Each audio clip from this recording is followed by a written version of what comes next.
Salut et bienvenue dans cette nouvelle vidéo. Aujourd'hui, comme tu l'auras certainement vu dans le titre, on va parler de matériel, plus précisément de stabilisateur. Depuis sa sortie, je dispose du Ronin S, qui est un très bon stabilisateur.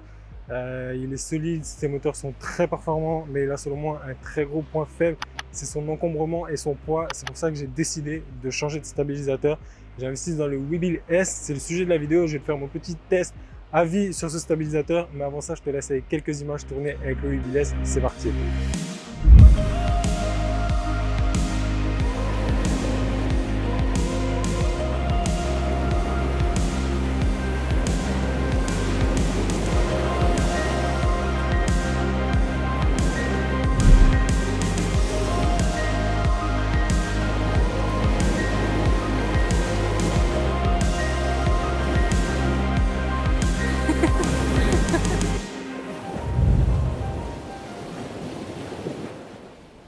Comme tu le sais, sur cette chaîne YouTube, on parle audiovisuel, voyage, liberté, création de contenu, business. D'ailleurs, si ça t'intéresse, j'ai réalisé une vidéo bonus où je t'emmène avec moi dans la réalisation d'une prestation vidéo que j'ai fait pour un café au Cambodge. On va passer par la préparation, le matériel, le tournage et le montage. Donc si ça t'intéresse, je te laisse le lien dans la description. Comme je te l'ai dit, le plus gros défaut du Ronin S, c'est son encombrement et son poids. Il prend énormément de place. Je suis actuellement en voyage en Asie et il prend la moitié de mon sac à dos. Et ça me fait vraiment chier de me dire qu'un seul de mes équipements prend la moitié de la place dans mon sac à dos. Le Ronin fait pratiquement 2 kg, donc je peux te dire qu'après une journée où tu vas créer du contenu, où tu es en prestation, tu as très vite mal au dos. Donc c'est vraiment ce qui m'a fait décider de changer mon Ronin pour le Webuild S, c'est sa facilité d'utilisation. Laisse-moi t'expliquer. Je suis actuellement en road trip en Asie pour une durée indéterminée pour pouvoir voyager, créer du contenu, développer ma chaîne YouTube et aussi surfer comme un professionnel.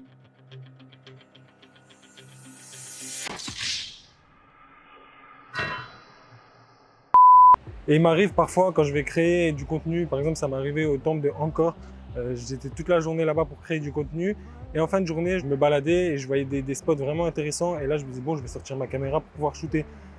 Mais rien que de penser psychologiquement à sortir mon Ronin, à l'équilibrer, à le porter, à me fatiguer, j'avais clairement la flemme et du coup ce qui se passe c'est qu'en fait je crée pas. Et ça, pour moi, c'est vraiment ce qui m'a fait prendre la décision de changer de stabilisateur. J'avais déjà pensé à prendre le Ronin SC avant de partir de mon voyage. Mais j'ai vu que beaucoup de personnes avaient de problèmes pour l'équilibrer, notamment des A7 III. Du coup, je me suis abstenu de le prendre. Et voilà, pour moi, je pense que si ton stabilisateur ou n'importe quel équipement devient un frein dans ta création, c'est que c'est pas le bon et qu'il faut le changer. C'est pour ça qu'au Cambodge, je suis allé chercher un magasin de photo vidéo et je suis allé investir dans le Webuild S. Ça fait bientôt 1 mois que je possède ce stabilisateur. J'ai déjà pu faire des prestations, créer du contenu avec. Je vais donc pouvoir te faire un petit retour d'expérience. Je vais trouver un petit coin à me poser et on en discute tout de suite. Alors, on va parler de ses points positifs et négatifs. En commençant par les points positifs. Premièrement, ça va être sa taille et son poids. Il est vraiment très petit, très léger. Ça le rend vraiment facile d'utilisation. Dans mon sac, il prend absolument aucune place. Je peux le ranger sans aucun problème. Il ne m'encombre pas comme le Ronin S.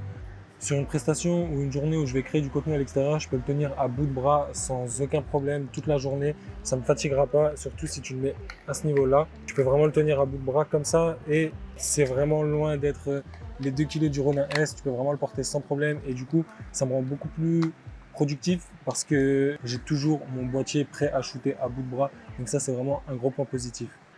Un autre gros point très positif selon moi, c'est ces kits d'installation rapide qui te permettent de switcher en quelques secondes d'une poignée à l'autre. Et ça, c'est vraiment très pratique. Tu n'as pas besoin de dévisser et visser sans arrêt.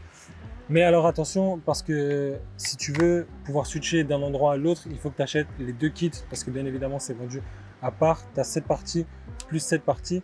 Ça vaut à peu près 22 €.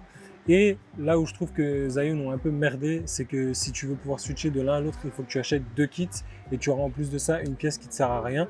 Ce qu'il faut que tu aies, je ne sais pas si le focus se fait, mais il te faut une attache ici et une attache ici et ça. Et du coup, si tu veux pouvoir switcher de l'un à l'autre, tu vas devoir acheter 2 kits et tu auras cette petite pièce en plus qui ne sert à rien, sauf si, comme dans mon cas, tu as une deuxième poignée. Personnellement, j'utilise la poignée du Ronin S et là, du coup, par contre, pour moi, c'est vraiment le combo gagnant parce que ça me permet d'avoir 2 poignées, une meilleure prise en main. Et si jamais j'ai besoin que d'une seule poignée, en 2 secondes, c'est enlevé. Et si je veux ranger le Webuild dans le sac, en quelques secondes, c'est fait. Et je peux être prêt à shooter en quelques secondes. Donc, si tu as une deuxième poignée et que tu achètes les 2 kits, tu as vraiment un combo gagnant Mais voilà, je trouve ça un peu bête que Zhiyun ne le fournisse pas. Et en plus de ça, je trouve que ça n'a pas vraiment d'utilité si tu achètes juste un kit pour pouvoir le mettre rapidement. Ok, tu gagnes un peu en vitesse, mais si tu peux pas passer de l'un à l'autre en quelques secondes, il y a moins d'intérêt pour moi. Donc, je pense que si tu en achètes un, faut acheter le deuxième qui va avec pour pouvoir switcher des deux rapidement. C'est une quarantaine d'euros en plus pour les deux kits. Personnellement, je trouve que ça vaut le coup, mais je trouve ça quand même dommage que Zhiyun ne le fournisse pas de base avec, ou si tu achètes un kit, au moins que tu peux switcher entre les deux. Ensuite, en autre point positif, il y a le fait de pouvoir locker les différents bras. Et cette option, j'en rêve littéralement depuis que c'est disponible. Je crois que c'est le Webull, première version, qui ont sorti cette option. Ensuite, c'est venu sur le Ronin SC. Après, voilà, maintenant, ça sera une norme, ça sera sur tous les stabilisateurs. Mais je rêvais vraiment de cette option depuis qu'elle est disponible parce que sur le Ronin, je suis vraiment traumatisé du Ronin, des bras qui se baladent dans tous les sens, qui cognent et ça abîme complètement mon Ronin. Mon Ronin, on a l'impression qu'il a 10 ans que je l'ai jeté par terre dans tous les sens tellement il est abîmé. Mais c'est juste parce que les bras se baladent et que ça cogne dans tous les sens. Donc ça, c'est vraiment un gros point positif, sachant que c'est vraiment Zhiyun qui a inventé ce système, qui a été repris par toutes les autres marques maintenant.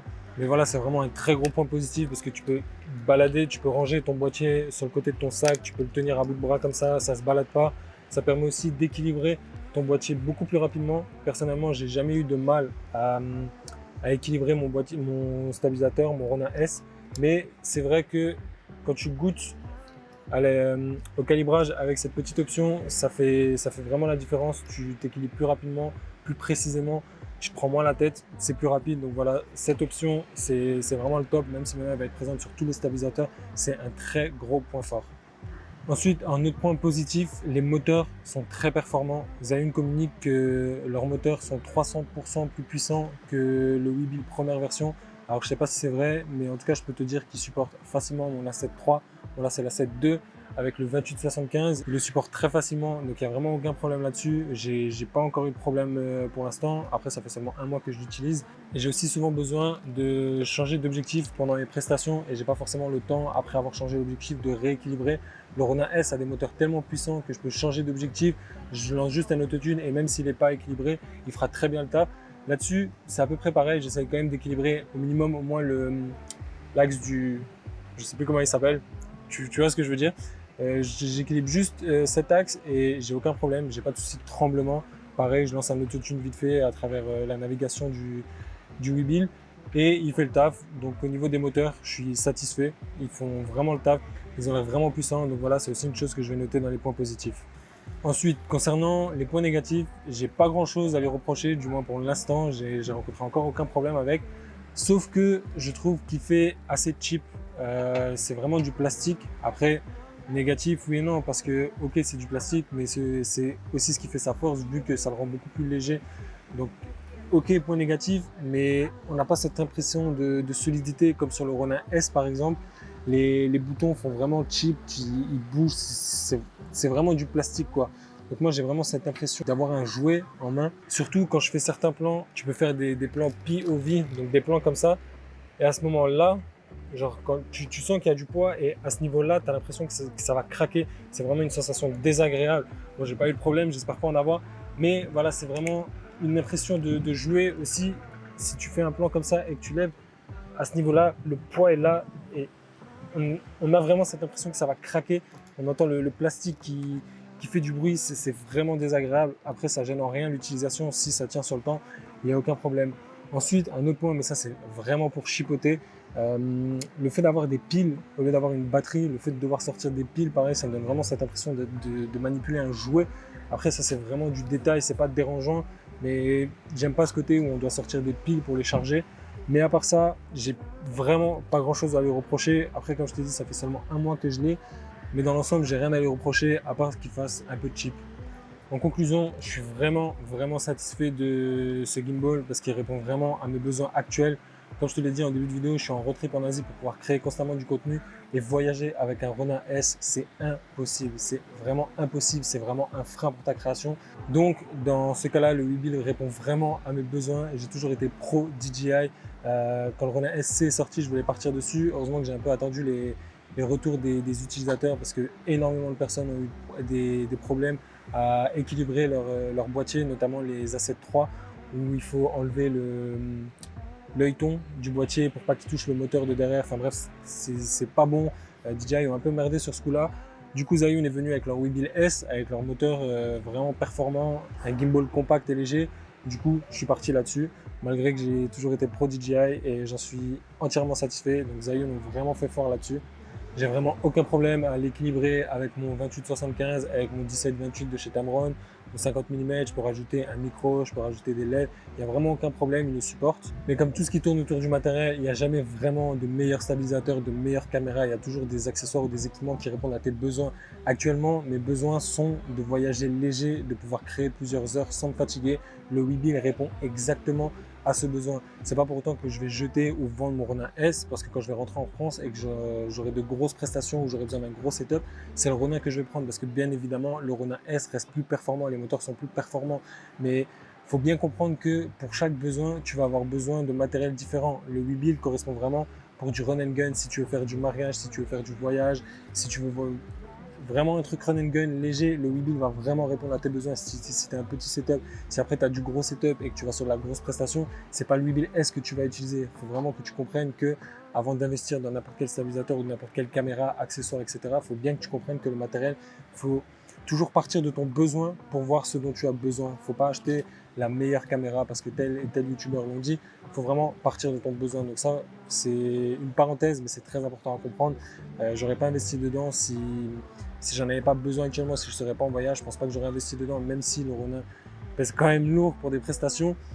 Donc voilà, avant d'investir dans du matériel, pars toujours de ton besoin avant d'investir et réfléchis bien si tu en as vraiment l'utilité. Voilà, c'est la fin de cette vidéo. J'espère avoir pu t'apporter toutes les informations que tu es venu chercher. Si jamais ce n'est pas le cas, tu peux toujours m'écrire sur YouTube ou sur Instagram. J'y répondrai vraiment avec plaisir. N'oublie pas, la liberté est un choix. Je te dis à la semaine prochaine. Ciao.